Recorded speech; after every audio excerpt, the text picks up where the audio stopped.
Hello, everybody. Welcome to a new episode of the Dissenter. I'm your host, Ricardo Lopes, and today I'm joined by Dr. Adam Toon. He is Associate Professor of Philosophy at the University of Exeter and Deputy Director at EGENIS, the Center for the Study of Life Sciences. And today we're talking about his book, Mind as Metaphor, a Defense of Mental Fictionalism. So, Dr. Toon, welcome to the show. It's a big pleasure to everyone. Thank you. Thank you very much for inviting me.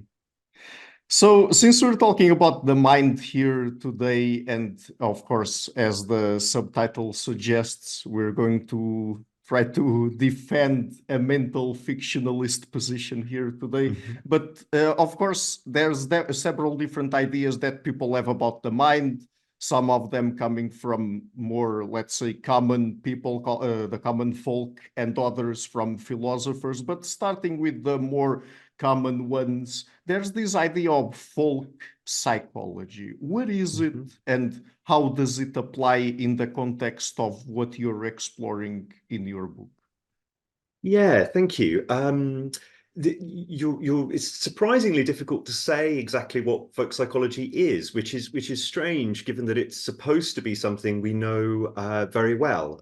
So roughly speaking, it's supposed to be the sort of common sense understanding of the mind that we're all employing every day, usually without thinking about it, when we say things like someone wants a cup of coffee, or they think the meeting is in such and such a room, or they hope that they'll get a pay rise next year, or what have you. In other words, the thought is simply that we, in a sense, know an awful lot about the mind in our everyday life. And the sense in which we know that is we're very good at using a whole set of terms to describe the minds of others and ourselves, like wanting and hoping and fearing and thinking and understanding and so on. One place to start, as it were, in the philosophy of mind, in other words, in trying to understand what the mind is to sort of begin from that fluid use of those concepts within everyday life, and to try to give an interpretation of it. And that's where I suppose a lot of the shouting begins, as to how you make sense of it and what it tells you about the mind. So a very common idea, and this, I guess, applies not only to common people, but also to intellectuals in general, is that we tend to think about the mind as an inner world. Why is that important here? And what do you think about that idea, by the way? I think it is a very common idea, as you say, both within philosophy, but also other disciplines, closely associated disciplines like parts of cognitive science, but also in all sorts of areas of academia and everyday life. And in the book, I call it Cartesianism, although I realize that that's not necessarily historically accurate. I'm sure lots of Descartes scholars would take me up on that, but it's kind of just a measure of how influential Descartes is, that you can use his name in all sorts of ways. But I think that idea of the mind as an inner world is very important, very common, and we often talk about it in everyday life without really noticing, well, in my head, I'm thinking that such and such, or, just deep down inside, I think that idea is not going to work, or what have you. So it is important. Within philosophy, I suppose there have been, roughly speaking, two attitudes you could take towards it, to take towards that idea of mind as an inner world. You could try, as it were, to take it seriously. In other words, you could try to give an account of what that inner world is. And we can talk about different versions of that approach, different versions of what I'm calling Cartesianism. Of course, in the past, many more philosophers might have been willing to say that that inner world is something non-material. They might have talked about it as a soul or spirit. In that sense, it's not, strictly speaking, inner, although of course then we get to lots of the problems with that view, of trying to say how it interacts with the body. Or the much more common approach nowadays, of course, is some variety of materialism, when you might say, well, that world is literally inner, in that it's located somewhere in physical space, and the brain is typically where it's located. So Cartesianism, in that broad sense of mind as inner world, can come in dualist and materialist versions. So that's, as it were, one strand, saying, well, we have this talk about mind as inner world. Let's try to sort of make sense of that, to understand what the mind is, what that inner world is. Is it something physical? Is it something non-physical? Then there's another strand, probably less dominant, especially nowadays, and behaviorism would be the kind of key example here, which says, look, this talk about the inner world is suspect in some way or other, so we should try to do without it. And we should try, let's say, to in the classic version of behaviorism, to translate the talk about the inner world into talk about patterns of behavior, something like that. And I guess one way of trying to put you mentioned this term mental fictionalism, which is a kind of label you can use for the view I'm trying to push, would be to be, in a way, something that sits between those two positions. So that says, on the one hand, Cartesianism is right to say that this notion of the inner world is important, and we can't do away with it like the behaviorist attempts to do. But on the other hand, we shouldn't follow Cartesianism in taking that inner world seriously. In other words, we shouldn't think that it exists. So the overall position is to say, we have this notion of part of everyday life and philosophy of mind as an inner world, and that's a useful fiction. In other words, it's part and parcel of our language. In a sense, we can't, at least in our culture, we can't avoid thinking about people in those ways. But strictly speaking, there is no such inner world. It's a useful fiction for making sense, ultimately, of behavior. So we'll come back to mental fictionalism, because I want to explore a little bit more about it, and also some of its implications, of course. But you mentioned several different philosophical approaches to the mind there, and I would like to break them down a little bit further. So one that is very prevalent nowadays as well is thinking about the mind as a machine. And it's interesting that you're talking about metaphors in the book, and a very prevalent metaphor nowadays that I guess is like that, because we tend to derive metaphors from many times from the kinds of technologies that we use, is the mind as a computer. So what do you make of it? What are perhaps some of its limitations, if you think that it has any? Yes, I think you're right to point to the importance of a sort of mechanistic type thinking. I mean, one way to put the inner world idea, as it's usually cashed out today, would be a sort of inner mechanism. And the history here is complicated, but certainly beginning at least with the British empiricists, you seem to see this idea that in the famous association of Hume of being the sort of Newton of the inner world rather than the outer, this thought that ideas are somehow items that have what Ryle would call paramechanical. So in other words, not quite mechanical, but something rather close, even if a bit spookier, that we should try to discover, that associate between ideas and between our ideas, for instance. So now I suppose that Cartesianism in the sort of materialist form that I mentioned, you mentioned the computational view, is one way to see that as an attempt to make that idea something we take literally, not metaphorically, right? To say that in some sense the mind literally is a computer, for instance.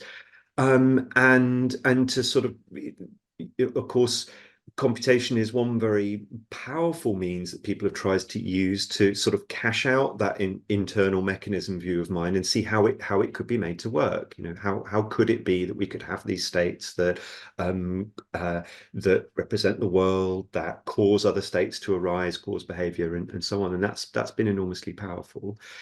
I suppose my own view there would go back to what I said earlier, that this way of talking, it seems to me, of mind as in a mechanism, so on, is not only there in philosophy and in particularly sophisticated versions like the computational theory of mind, but also part of everyday life. I think Cartesians are right to say that. I don't know how long it's been part of our everyday of mind. I mean, mechanism, of course, is something that people often associate with the scientific revolution, as they would put it, from the early modern period onwards. But I do think it's that kind of thinking about the inner world is part and parcel of our everyday concept by now, at least. But I want to say that it is metaphorical. In other words, one way to see that, I think, is to try to push folk view of that inner world to as far as you can, to try to push it towards being taken literally. And then I think you see that our ordinary folk psychology starts to back off a little bit. And that's one indication that what we're doing is using a very powerful set of metaphors of inner machinery, of inner states, and so on, to make sense of people without being committed to thinking that the mind really is an inner machine. Mm-hmm. And what about the position of eliminativism? I would like to understand what it is exactly, and if it relates at all to mental fictionalism. Because I mean, because it's one thing to think about the mind as a fiction, and I guess another thing to just try to get rid of the mind entirely, or reducing it to just whatever happens in the brain. And then if you want to add something on top of that, I mean, if you can't find it directly in the brain, then it's just not there, I guess. Right. Yes, I think I think you're right. I mean, so I suppose as I've tried to, this might sound surprising. It's partly as a result of the way I'm using this terminology to divide up the terrain here. But I suppose one way to put it would be that I see eliminativism in a way as a variety of Cartesianism. In other words, what eliminativism seems to do is to, broadly speaking, accept the idea that our ordinary concept of mind is an attempt to describe an inner world, so that when we attribute beliefs and desires and hopes and fears and so on to people, we're attempting to pick out a state of their inner machinery.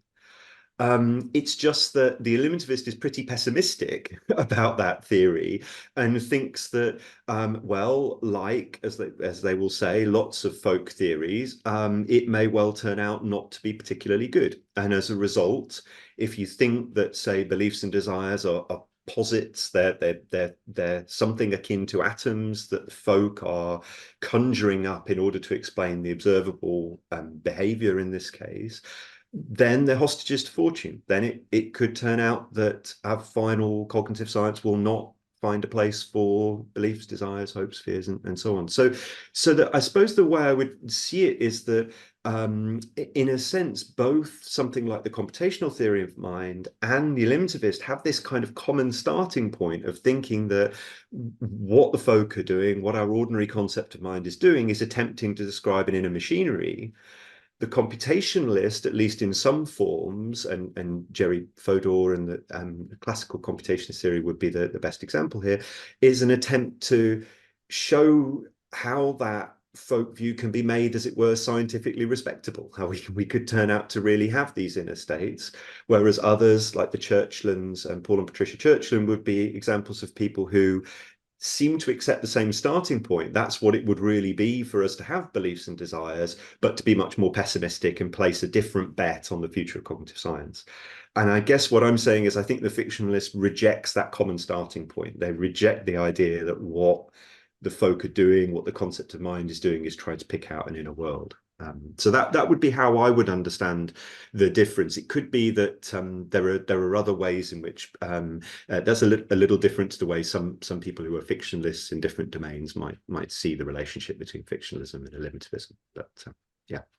So another approach that you also mentioned earlier that today is not very popular is behaviorism. So, Mm. what do you think that are perhaps some of the biggest difficulties that it faces when approaching the mind? And does it relate to a fictionalism in any way at all, or not? Mm. I think so. I mean, I know that so that the term behavior, the name behaviorism, of course, a term you're quite right in some areas doesn't have a great reputation nowadays. So perhaps I should distance myself from it as far as possible. And I do think there are differences between fictionalism and behaviorism, although I think behaviorism's given a bit more of a bad reputation than it really deserves. Actually, some forms I think are really onto something.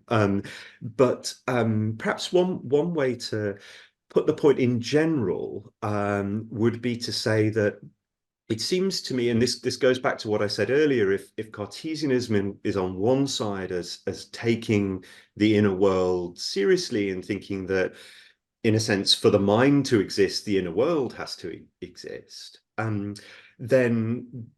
behaviorism and associated ideas seem, roughly speaking, to be trying to do away with that notion of the inner world. And I said that, in a sense, where fictionalism sits, as I see it, is kind of between those two views. It says, well, we need to retain this idea of the inner world, but as a useful fiction. I think that can help to explain the difficulties or the problems that behaviorism got into and how fictionalism can avoid them. So let me give you one example.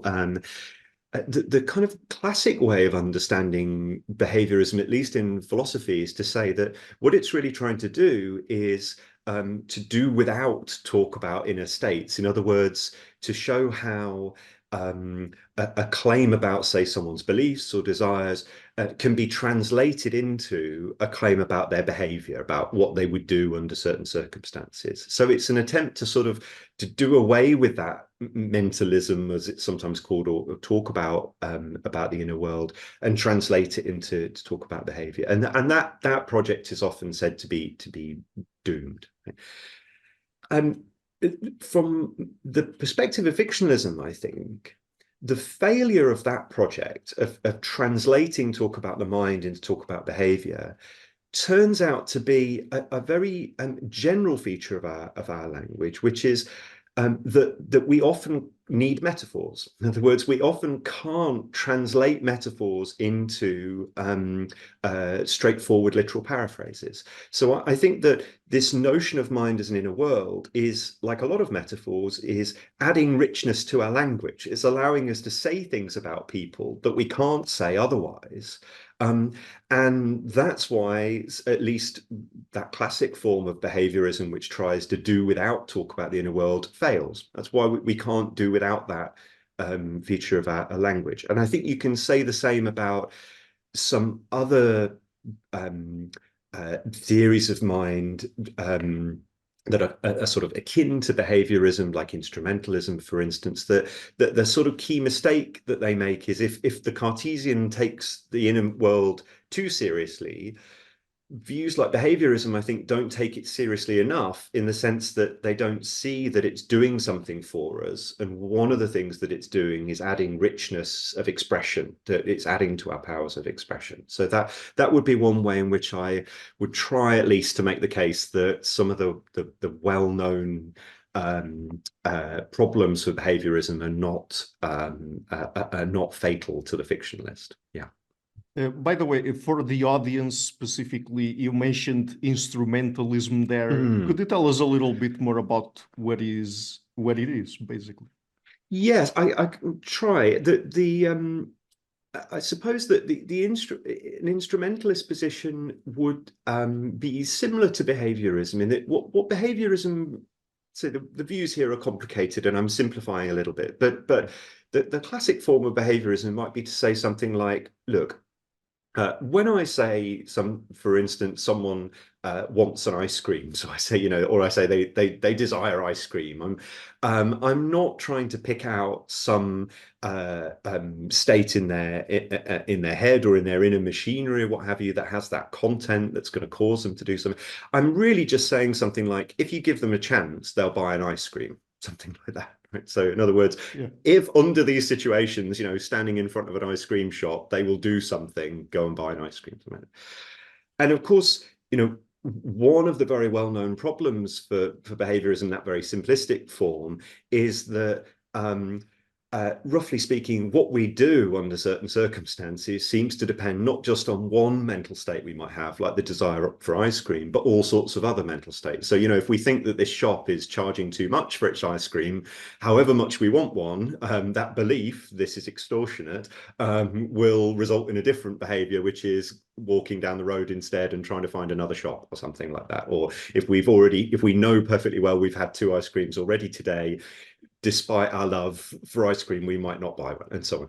So one reason it seems that we can't translate at least attributions, as philosophers put it, of individual mental states to behavior seems to be that a kind of holism, that what we do seems to depend on not just a particular mental state that we have, like a desire for ice cream, but all sorts of others, like the desire not to spend too much money, or the belief that £3.50 is extortionate for a nice lolly, or whatever it is, right? So and I suppose that sort of connectedness, that holism of mental states, is what the instrumentalist tries to take seriously, to say, roughly speaking, that what we're doing when we attribute a mental state is we're very often attributing far more than one.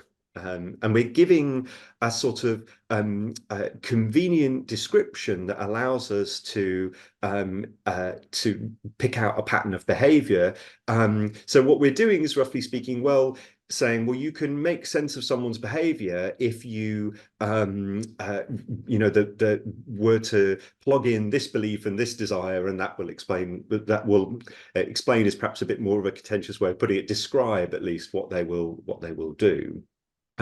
So in a sense, the instrumentalist allows for that thought that what we do depends on more than one mental state that we have. Nevertheless, like the behaviorist, the instrumentalists will typically want to do without the idea of inner states. They'll just say this is just a kind of convenient machinery for predicting behavior, and it's just that we have to plug in more than one mental state into that machinery to chug out a particular answer. But still, we're not talking about an inner world. That's roughly as one way of putting the idea of instrumentalism.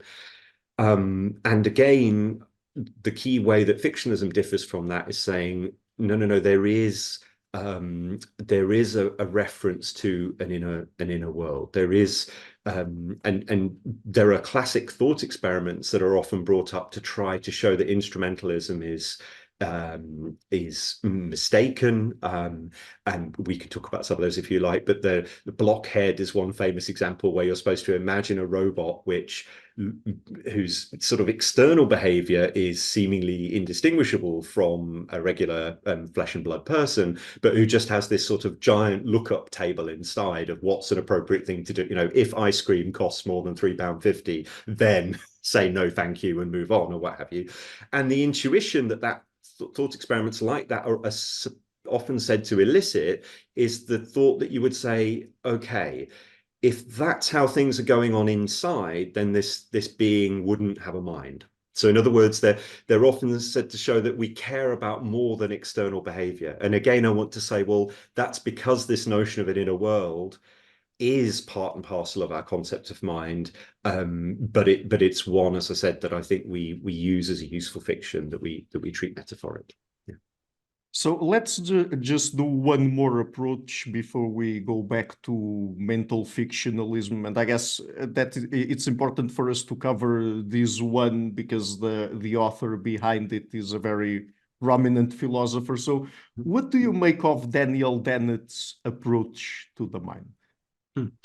I think, yes, I think it is a very important approach, and it's possibly, as I see it anyway, Dennett may well disagree. I know Dan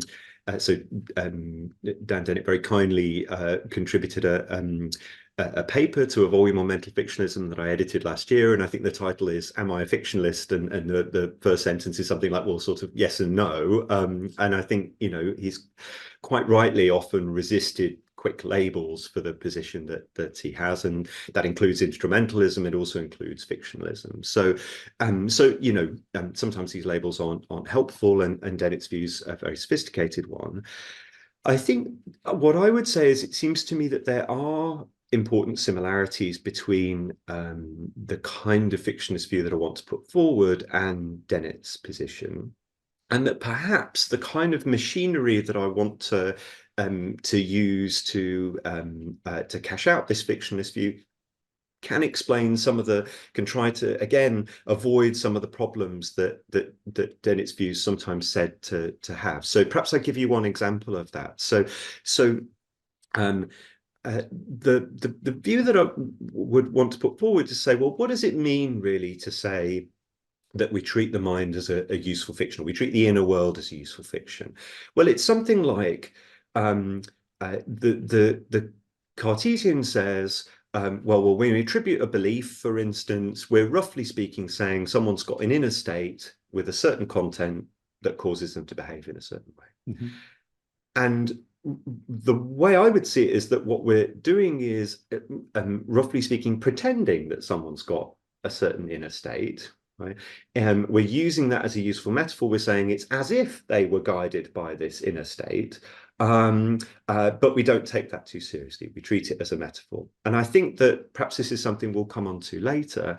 I think that the source for that metaphor, the as it were, the domain that gives us the richness of those ideas of inner states is, roughly speaking, external representations, especially language. So roughly we talk as if people had something like language inside their heads that captures their beliefs and desires and causes them to behave in certain ways, even though they don't.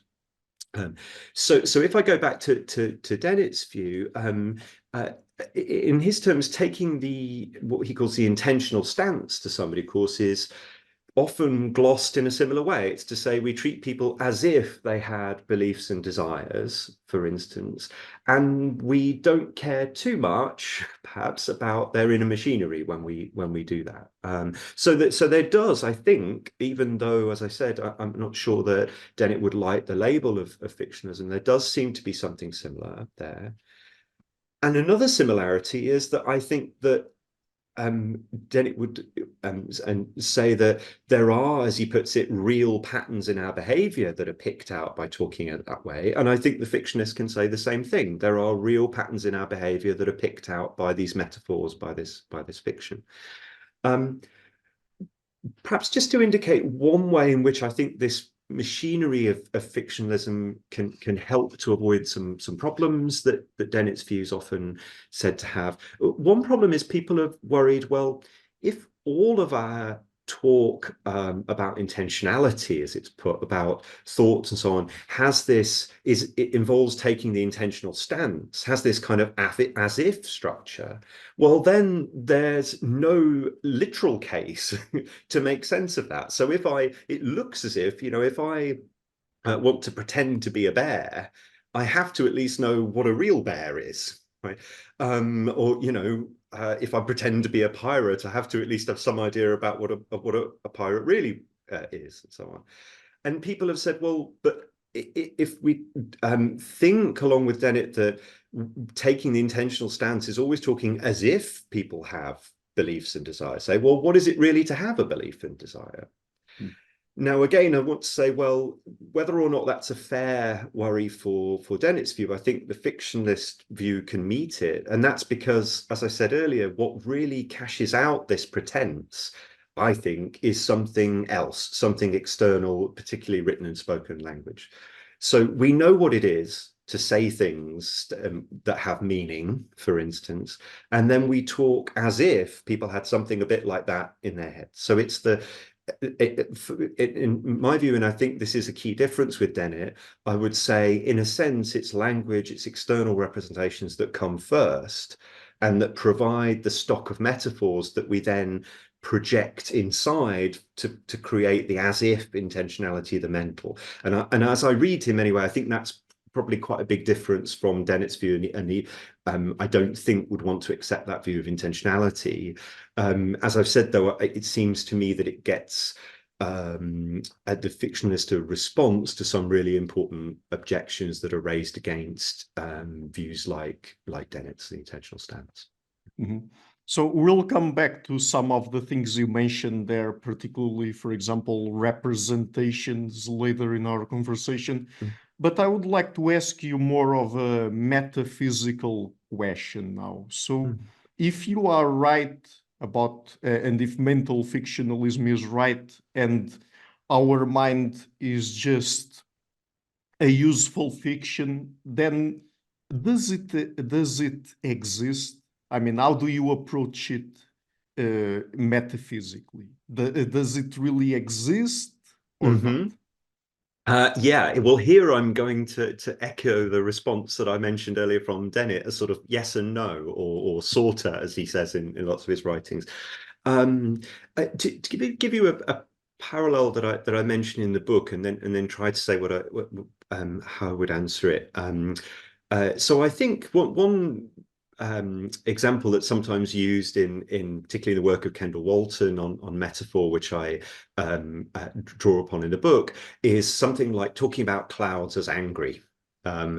Now, you can say, well, in fact, it's a bit of a overcast day today, but they were angry. The clouds here were angry a couple of days ago when we had a big storm down in Devon. Now, if you say to me, are there angry clouds? It looks like the answer is yes and no. In other words, do I literally think that clouds have emotions? No, certainly not. Are there clouds that are quite properly called angry, according to a certain metaphor? Well, yes, there are. Right?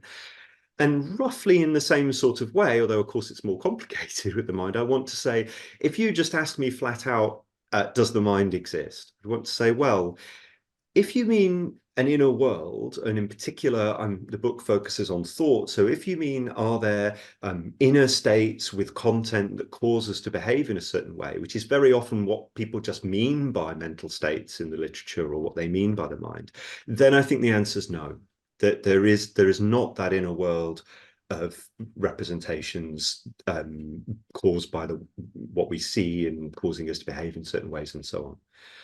But if you mean, are there real patterns, as Dennett would put it, in our behavior that are picked out by that metaphor, which is very often what we really care about in everyday life when we're talking about whether people want or think or desire something, then I think the answer is yes. Right? So that would be my attempt to make that response seem less evasive. If you mean, is there an inner world of the kind that I've mentioned? No. If you mean, are there real patterns in our behavior such that ordinary talk about people's beliefs, desires, and so on is often true, sometimes false, can be right or wrong, then yes, I think there is. So when it comes to mental states, or what we usually refer to as mental states, those wouldn't be real? Again, very often the way that's talked about, if you say, what do you mean by mental states? Very often people will say, well, I mean, inner state, in the case of say, beliefs, an inner state with content that can be true or false, something like an inner representation, and causal powers. And if that's what you mean by mental state, then I think no, they don't exist.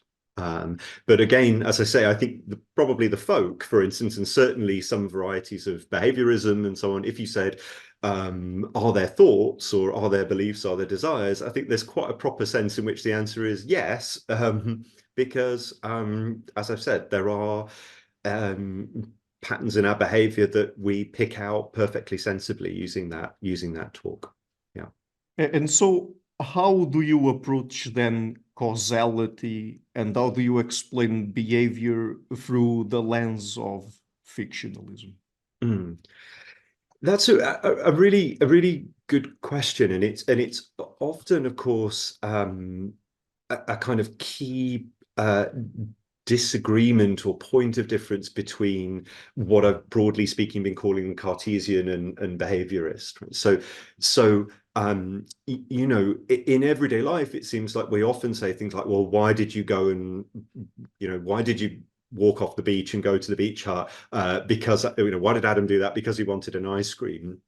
And, you know, roughly speaking, one view that many Cartesians would have is say, well, that's a kind of causal explanation. I'm pointing to a particular item in my inner machinery, the desire for ice cream, that perhaps together with others, you know, caused me to get up and walk to the beach hut. So, whereas, of course, the behaviorists will typically give a different construal of that and say, well, it's more like explaining why the vase broke because it was fragile. In other words, you're saying that there's a particular kind of disposition I have, roughly speaking, to get an ice cream whenever I get the chance. And here was a chance. So that we'll disagree that they are causal explanations in the sense that the Cartesian thinks. Now, again, perhaps not surprisingly, that I think the fictionist view is somewhere in between. So would say, well, look, when you say that someone's does something because they had a particular belief or desire and so on, what you're doing is you're not trying to pick out a particular item of their inner machinery that's caused a particular form of behavior. You are really just making sense of a pattern in their behavior, saying it's useful to treat them as if they had this and this inner machinery. But again, this idea of inner machinery, I think, is, you know, to go back to what I said earlier, at least since the early modern period, one of the ways in which we explain things. You know, one of the very common ways in which we give explanations is by pointing to a particular kind of mechanism, and that by invoking these kind of imagined mechanisms, we're making sense of behavior. That would be the way that I would put it. So we do give up this idea that we are trying to pick out inner causes. That's true. Nevertheless, there's a sense in which we are picking out a whole state of somebody using that fiction. Would be the idea. Well, before we go on, let me just tell you that a philosophy of mind is one of those, let's call it, disciplines that where I mean, it's very easy for my mind to break while thinking about some of the ideas and concepts there. It's like when I read about fictionalism, I just have that temptation to just go with eliminativism instead. It's easier. Why is that? I mean, I don't know. It's perhaps easier for me just because I was trained more as a scientist than a philosopher to understand eliminativism than fictionalism. I don't know. Yeah. Well, of course, one of the things a fictionist would want to say probably to you there is that even though eliminativism might seem an easier path, as soon as you step out of the philosophy room and try to interact with your fellow human beings, you will find that you will reach for saying what they think or want or hope and so on, and that language is pretty much indispensable. And I guess that's one way in which fictionalism is often motivated. That's totally fair. Totally fair. So one of the topics you also talk about in the book is self-knowledge. So according to the fictionalist view, how do we find out about ourselves? And by the way, does the concept of self apply here? It's a good question, and let me start with self-knowledge, and then try to broaden out a little bit. I think so that the topic of, you know, thinking about self-knowledge is of course extremely important for not only for the fictionist, but also for all sorts of what I call non-Cartesian positions like behaviorism. And, you know, there's the classic joke that many people will repeat in their you know, first lectures on philosophy of mind, of two behaviorists meet on a street and one of them says, "You're fine, how am I?" The thought being that there's a, you know, behaviorism and related positions denying a really obvious fact about mental life, which is that we have a particular way of finding out about our own minds that is very different from the way in which we find out about other people's, if indeed we can. So, and of course, in the case of mental fictionalism, it's particularly an issue because I seem to be granting that this idea of an inner world is there and part and parcel of folk psychology, and yet I'm telling you not to treat it too seriously. So one way to put the challenge from introspection or self-knowledge for the fictionist is to say, well, look, you're telling me that we don't have mental states in the sense of inner states with content, but I can just look inside and see that I have them, right? So how can fictionalism be a viable view? Right? So that's one way to put it.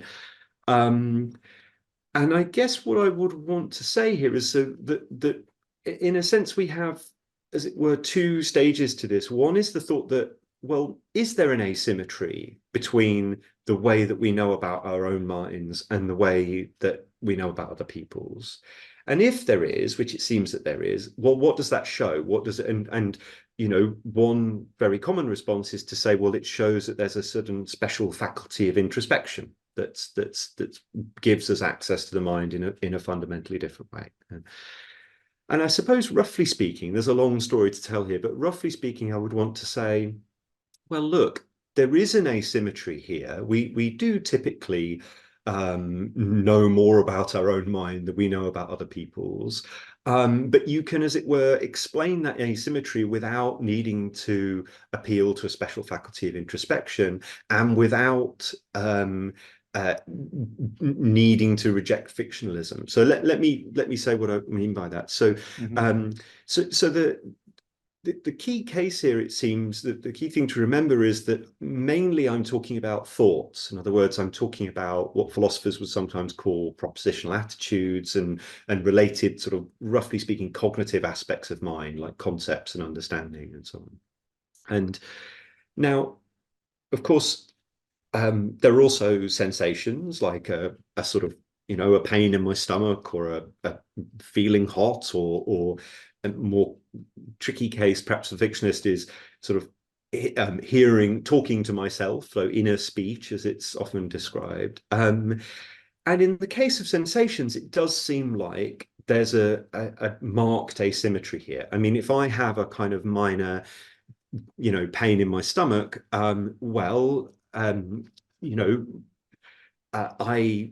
feel that, you know, so in a sense, although it's kind of misleading to put it in these terms, I know that I'm in pain, or perhaps better to say I just feel it. I just feel that I'm in pain. If it's not a very sharp pain that doesn't have me rolling around on the floor, you may not know. So there does seem like there's an asymmetry in with regard to sensations between the awareness or the knowledge that I have and the awareness that you would have of those. I think what I'd want to say, though, is we shouldn't move too quickly from that asymmetry in talking about sensations to think that shows that the mind as a whole is an inner world, or that we have that special access to the mind as a whole, and in particular when it comes to thoughts. So the key point here, I think, is that when we come to make sense of our own behavior and our own sensations, we do need to make sense of them. And in particular, the step from how we're behaving or what sensations we're having to our thoughts is still an interpretive step where we draw upon all the resources of folk psychology. So, you know, if I had a little grumbling in my stomach before I had this interview with you, and I did, and you know, I could think to myself, oh, okay, am I apprehensive about this interview? Am I worried about how it will go? You know, do I hope it will go well, and so on? And then I realized, oh no, I haven't eaten my lunch yet. I've just been so busy, I've forgotten that I haven't eaten my sandwich, and I was just, in other words, you know, and this is something that Gilbert Ryle emphasizes really nicely as well, that these sensations that we have don't come hallmarked, as Ryle puts it. They don't come with a particular stamp saying this is a grumble of hunger or this is a grumble of nerves or what have you. And And so that would be my thought, that we have our sensations. We spend a lot of time with ourselves compared to the time that we spend with other people, even our close family and friends. If you're anything like me, we say things to ourselves, sometimes out loud, sometimes in a speech, in a kind of quasi-sensation way. But still, the key point is, strictly speaking, even when we're having those sensations of inner speech, we're not listening to our thoughts. We have to take a step of interpreting those sensations to get to the question of what do we think, what have we decided to do, what do we judge? And that's where fictionalism comes in, I think. Yeah.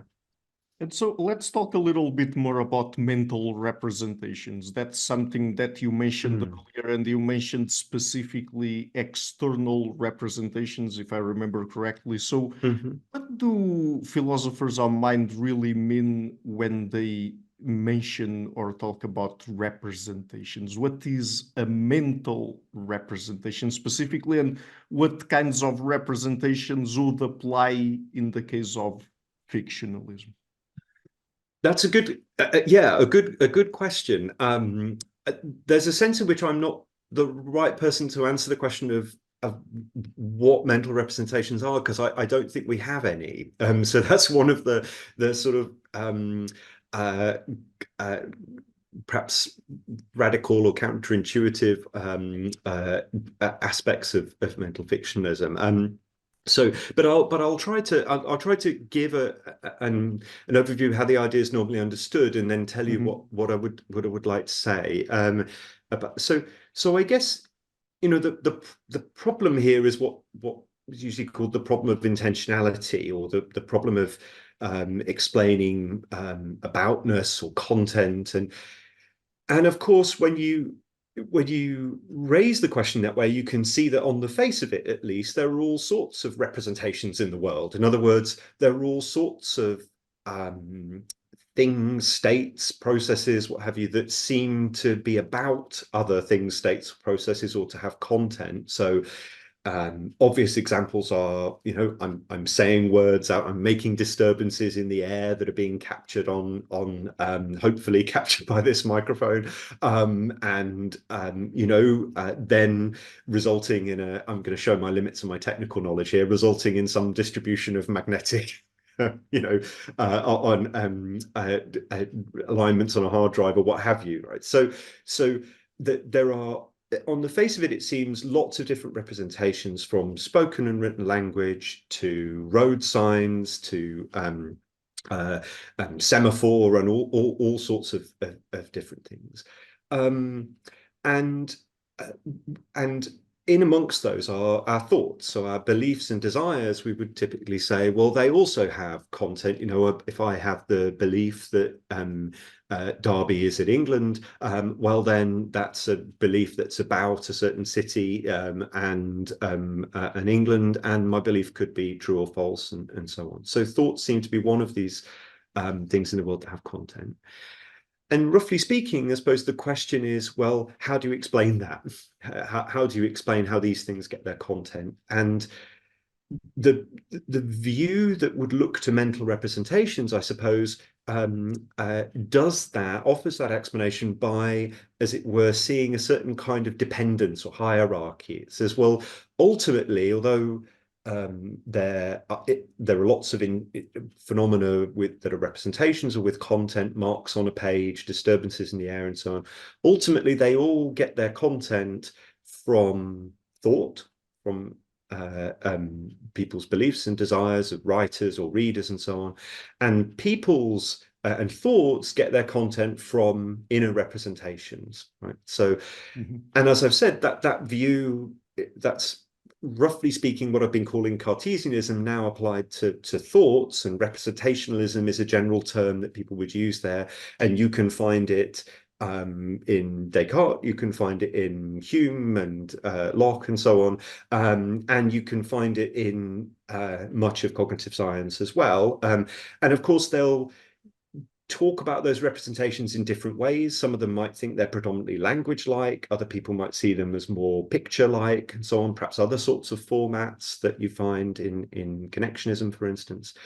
And they, you could have that view and be a dualist and think these things are non-physical. More commonly nowadays, you would think that they're somehow realized in the brain, for instance. So the one way to put it would be that mental representations in the first instance are a sort of nowadays usually understood as a kind of theoretical posit that we use to explain behavior, and that gives an explanation for how our thoughts have content, and from there how language has content, and so on. So the view that I want to propose basically goes exactly the other way around. Roughly speaking, I'm certainly not alone in having this this view. In some sense, many people might see something like this in the later Wittgenstein, although of course there's always big questions of the right interpretation to have there. But roughly speaking, I would want to say, well, of all the intentional phenomena, of all the things with language, with content, it's really language that comes first. So I would want to say it's what comes first really is language and external representations that represent ultimately due to social norms and conventions. It's because we're social creatures who follow certain norms. Within those practices that we have, those norm-governed practices, we use marks, we write things down on bits of paper to label things and so on. That's ultimately where content and intentionality comes into the world. And then what happens, I think, in the concept of mind is, as I said earlier, we then project that intentionality, that kind of content that we have through our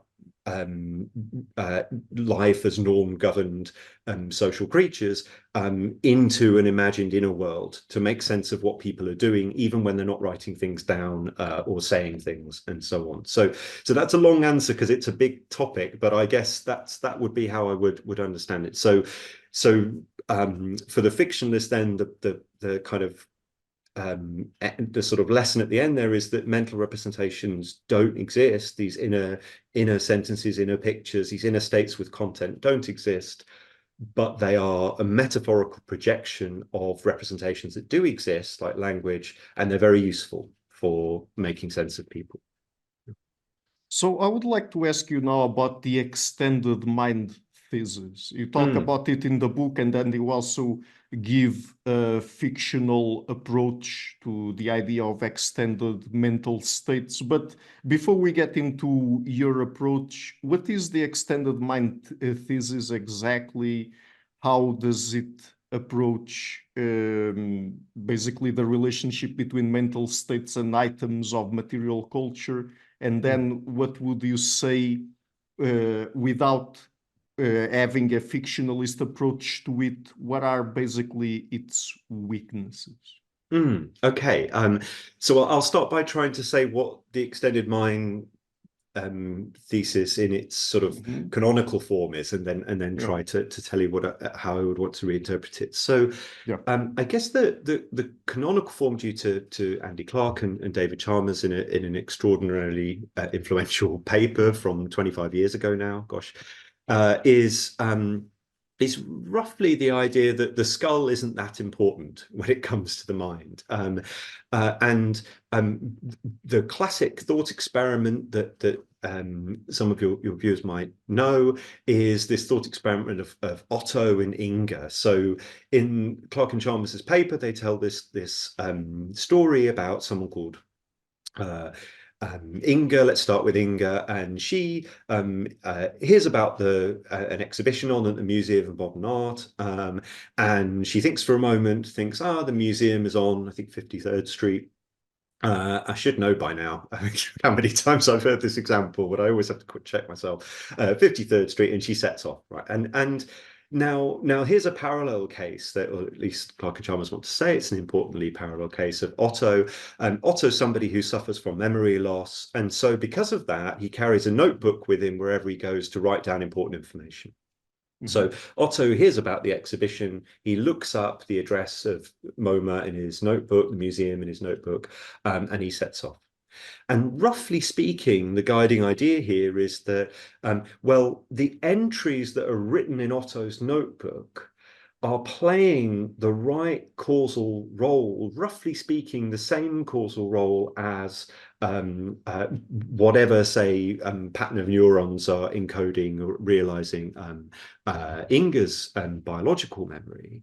And so we ought to say that the notebook counts as that the entries in the notebook are Otto's beliefs, right? Because they are playing in the relevant respects the right causal role to count as beliefs. So only a kind of skin and skull prejudice, as it's sometimes, but only a sort of a prejudice that leads us to say, well, surely mind or memory or belief and so on must be inside here, would lead us to deny that. There are lots of complications with that argument. There are lots of other ways of putting it. So I'm aware that aficionados of the extended mind might think that's too quick. But the point I would want to make is that at least as it's presented in the paper by Clark and Chalmers in that canonical form, that the extended mind thesis, even though it's caused an awful lot of debate over the last 25 years or so, and some people see it as a very radical idea,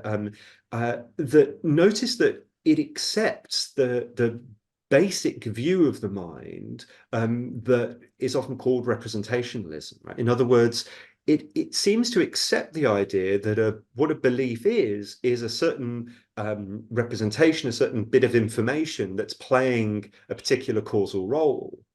And perhaps in all cases on the earth in which there's nobody perhaps that relies on their notebook quite to the extent Otto does, that means that beliefs will always be in here, right? But what the Clark and Chalmers example does is show us that in some special but not science fiction circumstances, some item of information could play that causal role, the causal role it has to have to count as a belief, from outside the head. So that's, I take it, one way of putting the main claim in the extended mind thesis, that beliefs could be outside the head if we have a certain item of information playing the right causal role that the folk attribute to beliefs. Now, so so we can call that a sort of representationalist take on the extended mind thesis, because it seems to accept this basic view about what beliefs are and just show that given that conception of beliefs as an item of information playing a certain causal role, you could in principle have that outside the head.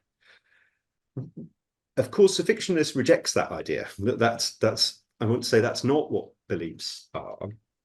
So I now have to say, well, what would the fictionalist take on this be? And again, a little bit like what I just said about mental representation, I want to say that if what the extended mind thesis says is, well, in most cases, in most actual cases anyway, the beliefs are inside the head, or items, mental representations playing a certain causal role inside the head. But sometimes under special circumstances like Otto, they could extend outside. I want to say, well, the fictionist view is almost exactly the opposite. It says, really, all of our talk about the mind is a metaphorical projection in the other direction, from the outside in, from external. So think about memory. We often talk about memory, and this is a way of talking about memory that stretches back, 2,000 years or so. We can talk about memory as a kind of information storage, as in other words, as we use the external practices that we have for writing down and storing information as a metaphor for making sense of what memory is. So I think the way I would put it is what Clark and Chalmers have done in this example of Otto is to really nicely capture one of the central metaphors that we use to talk about memory, which is roughly speaking as a sort of ever-present trusty notebook that we keep in our head where we write down important information and move on. So Otto's a very strange case from that perspective, where he's someone who literally does have a notebook that he's using in that kind of way. And that's why I think they're right to say that we find it natural to talk about memory in that sort of case.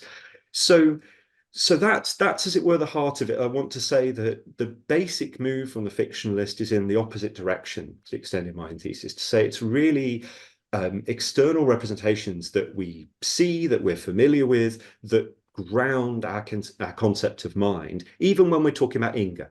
Right? Even when we're basically, when we say Inga remembers where the museum is, we're basically saying you can make sense of her behavior by saying it's as if she had it written down in a little notebook in her head, even though she doesn't.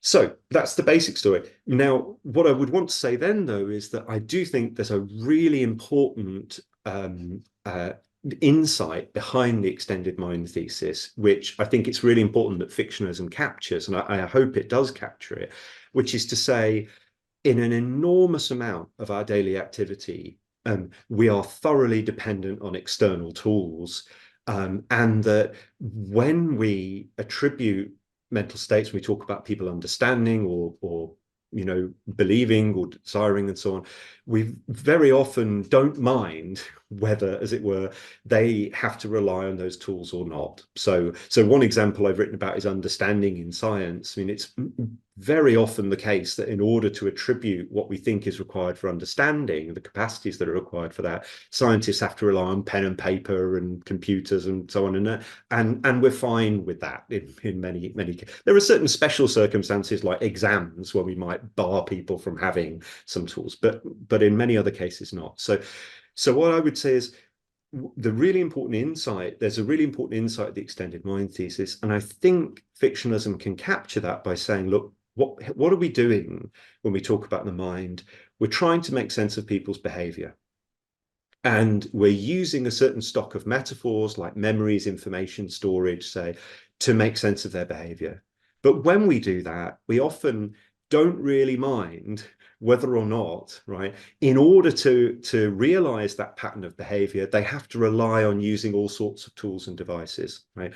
So you can imagine a case in which Otto, say, is really nervous when he wanders around a big city. So imagine he doesn't have the notebook, but he has a stress ball on him, right? So and in a big city, he's fine if he's got his stress ball to keep him calm, but not otherwise. So in this case, it might be that we can make sense of Otto's behavior by saying, well, he knows where the museum is, even if he's having to rely on this external device in order to realize the right pattern of behavior, like walking to the correct street and so on. Or you could think of all sorts of other cases. He has a map on him which he can look at. It doesn't have the name of the museum written down, say, but he just needs to look at it and sort of orientate himself.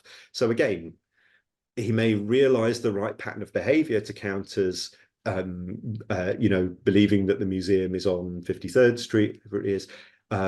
He can't do that, let's say, without the device, but with something like a map to orientate himself or a stress ball to keep him calm, what have you, he can. And I think in everyday life, you'd be fine saying, we're going to meet Otto at the museum. Does he know where it is? Yes, that's fine. And you wouldn't take back that attribution if you knew that he had to have a street map on him. I think that's so I think there is a really important, it's a long answer. I think there's a really important insight here in the extended mind thesis about the thoroughness of our dependence on tools and external representations in order to display certain capacities. Where I think it goes wrong, at least in the canonical form in Clark and Chalmers, is by assuming the representationalist conception of mind. And I think you can, as it were, ditch the representationalism, but keep the important lesson of the extended mind thesis.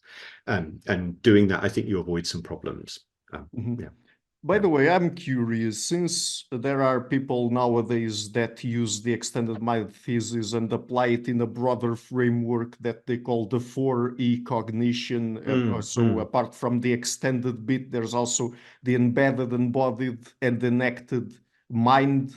Do you think that fictionalism would have anything at all to say about the other 3E's, or that perhaps they would? There are some insights from them that would also apply to fictionalism. That's a really good question. It's quite a big question, because you're quite right to say that although I've focused on the Clark and Chalmers paper from 25 years ago now, there is now, of course, a huge movement that comes under that heading of 4E cognition, and even though the movement might share the general emphasis on thinking that a kind of internalism is a mistake. In other words, a view that says it's all about the brain somehow, it's a mistake, and we should emphasize body and environment. There are big theoretical differences between different views there. So I probably won't be able to encompass it all. I certainly won't. I suppose that one thing to say would be, so if we think about something like the embedded versus extended conception, roughly speaking, they both seem to make sense of, they both seem to rather to assume something that I think that we perhaps shouldn't assume. And that is that, for instance, it makes sense to ask where beliefs are. So one way in which I think the extended mind position gets in trouble is people say, well, it's very strange to say that a belief could be in a notebook. That seems a very strange thing to say. And that's quite right. So even though I've said the folk don't really care that much often about whether we rely on external devices, it does sound weird to say a belief is in a notebook. I guess what I would want to say is the fault there lies with representationalism, not with the extended idea. So I think it's just as strange to say, is my belief that Derby is in England on the left or the right side of my head? So I'm getting confused now because I'm looking in the camera. So I promise I do know my left or my right. But you know, really, what I'm trying to say is, I think talking about where beliefs are is a strange thing to do, right? That's at odds with our ordinary conception of belief. That's, of course, one thing the dualists would say. They'd say, yeah, they're not in space in the way that tables and chairs are. But I think the right reason to give for why that sounds strange is because we're speaking metaphorically. So, example I mentioned in the book, you say about someone, oh, he's got such a chip on his shoulder, and you say, oh, really, right or left shoulder? Right? Now, if you say that, it looks like what you've done is push a certain metaphor too close to literality, right? And I think the same is true about asking where beliefs are, whether that's right or left side of the skull or in notebooks or outside and so on.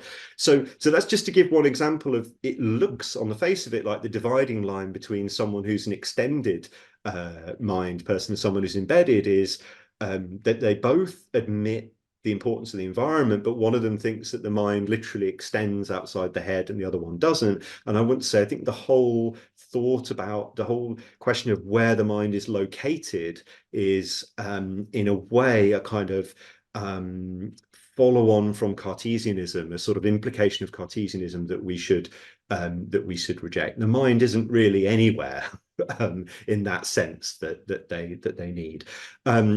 Perhaps just one more thing to mention would be something like inactivism. And I think, of course, there are different forms of inactivism too, but at least one form that associated with authors like Dan Hutto and Eric Mine would be the also a view that is skeptical about inner representations, at least in some cases. And I think there is an important parallel with fictionalism.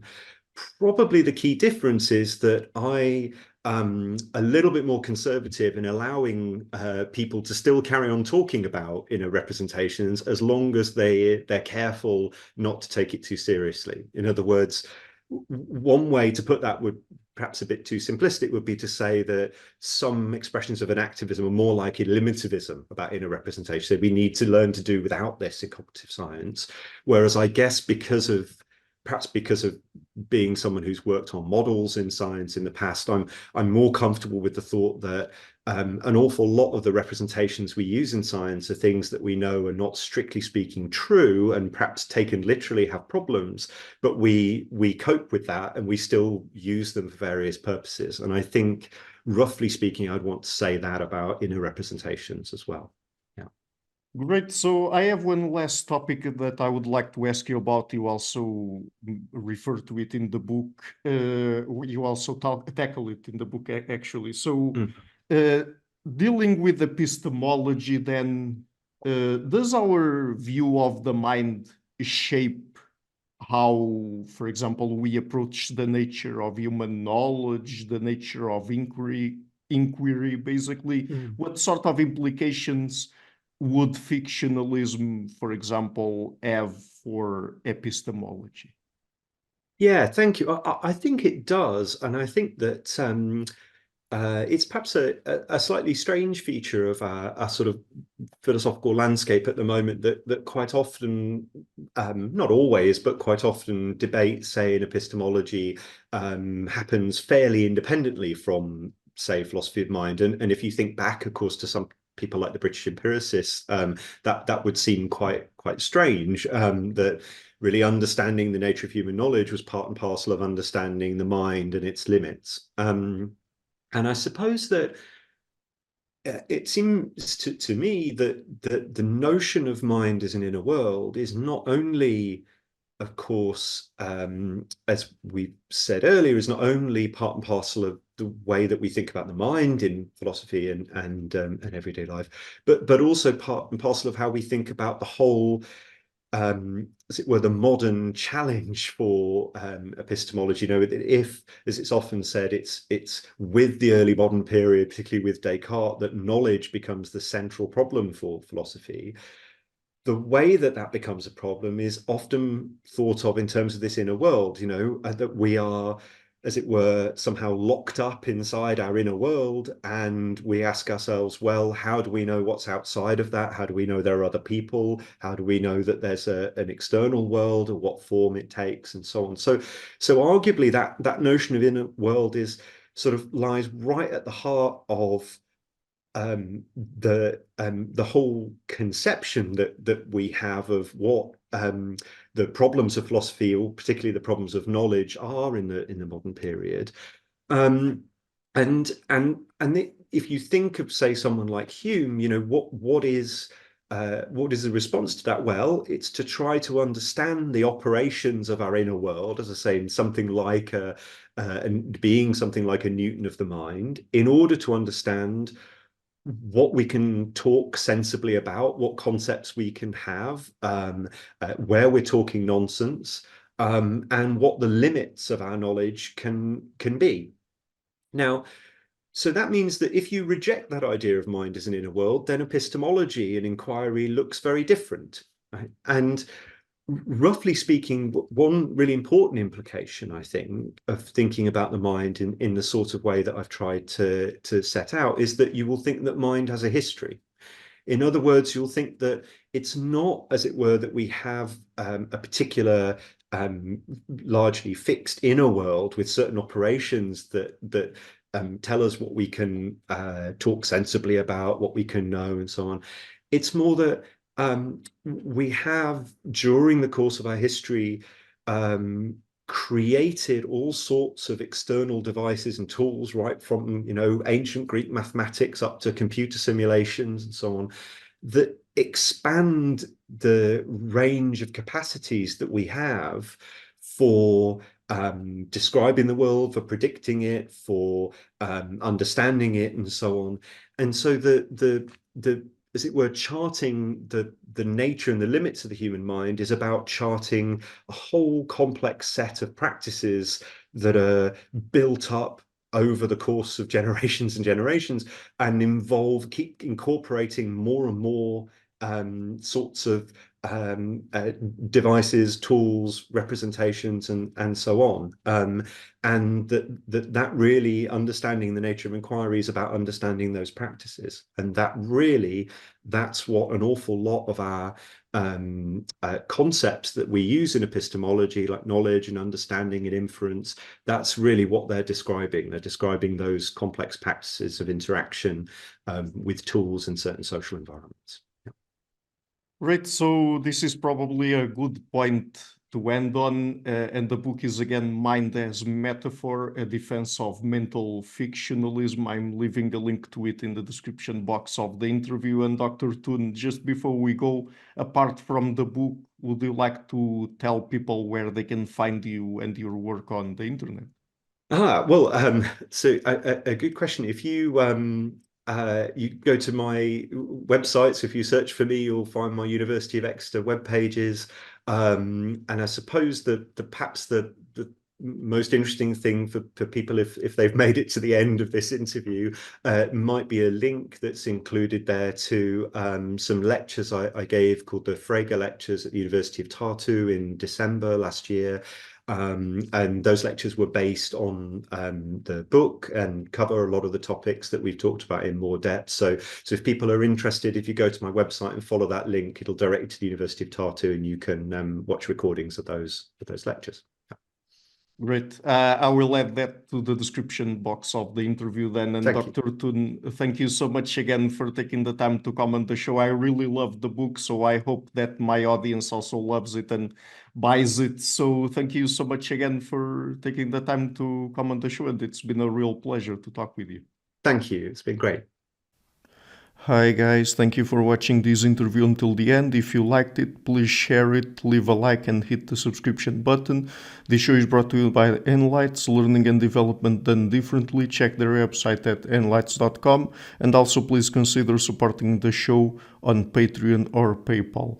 I would also like to give a huge thank you to my main patrons and PayPal supporters: Per Ergo Larsen, Jerry Mullerens, Frederick Sunda, Bernardo Seixas, Olaf Alex, Adam Kessel, Matthew Whittingbird, Arno Wolf, Tim Hollis, Eric Alenia, John Connors, Philip Forrest Connolly, Dan Demetrio, Robert Windiger, Rui Inácio, Zup, Marco Neves, Colin Holbrook, Phil Kavanagh, Michael Stormir, Samuel André, Francis Ford, Tiago Nunes, Fergal Cossen, Hal Herzog, Nuno Machado, Jonathan Librant, João Linhares, Stantantia, Samuel Correia, Eric Hines, Mark Smith, João Eira, Tom Hummel, Sardas France, David Sloan Wilson, Yacila Dez Araújo, Romain Roach, Diego Londonho Correia, Yannick Punter, Adana Rusmani, Charlotte Bliss, Nicole Barbaro, Adam Hunt, Pavlo Stasevski, Nelek Bach, Guy Madison, Gary G. Alman, Sam Afzal, Adrian Yeager, Paul Tolentino, João Barbosa, Julian Price, Edward Hall, Edin Bronner, Douglas Fry, Franca Bortolotti, Gabriel Ponce Cortez, Ursula Litsky, Scott, Zachary Fish, Tim Duffy, Sonny Smith, John Wiseman, Daniel Friedman, William Buckner, Paul George Arnaud,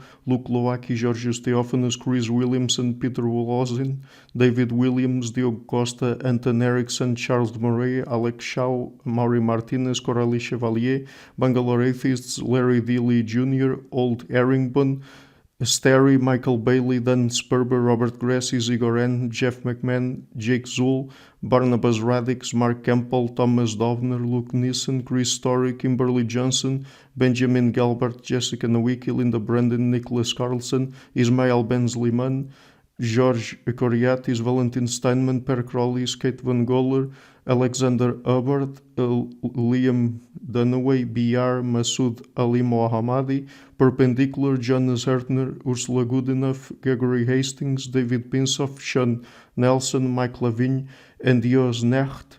A special thanks to my producers, Isar Webb, Jim Frank, Lucas Stafiniak, Tom Vanagdam, Bernard Ugnik, Curtis Dixon, Benedict Mueller, Thomas Trumbull, Catherine and Patrick Tobin, John Carlo Montenegro, Alnick Ortiz, and Nick Golden, and to my executive producers, Matthew Lavender, Sergio Quadriano, Bogdan Kanivets, and Rosie. Thank you for all.